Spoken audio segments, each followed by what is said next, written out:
దేవునికి. నువ్వు దేవునికి ఇష్టం లేకపోతే నీ కుటుంబంలో నెమ్మది ఉండదు. ఏమన్నా విన్నారా? విన్నారా? మీరు బైబిల్ చూడాలి. దేవుడు నాకు ఇచ్చారు.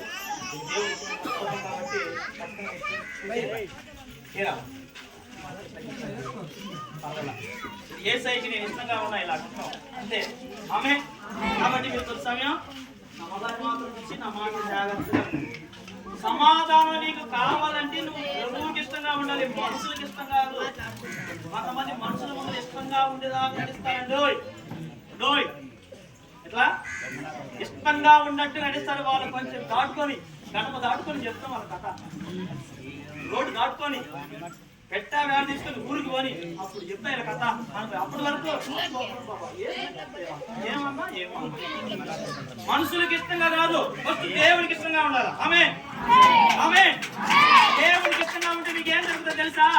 మీకు సమాధానం వస్తుంది. ఎలా వస్తుందో తెలుసా? నదిని చూసారా? నదులను చూసారా? నది వలె సమాధానం నీ కుటుంబంలోకి వస్తుందంట. నది వలె మామూలు కాదు, వర్షం చుక్కల్లా కాదు. వర్షం ఎలా పడుతుందండి? వర్షం ఎలా పడుతుంది? చూడలేదు వర్షం ఎప్పుడు?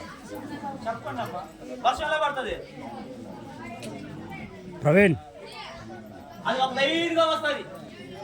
1-2 చుక్కలుగా పడుతుంది, లేకుండా ఒకసారి డగడగడగా పడిపోతుంది. అంటే నది అలా కాదు, అదే ప్రవహిస్తానే ఉంటది. ఆమె అదే ప్రవహిస్తానే ఉంటది. మీ జీవితాల్లో మీ కుటుంబాల్లో దేవుని యొక్క సమాధానం మీ కుటుంబంలోకి రావాలంటే నువ్వు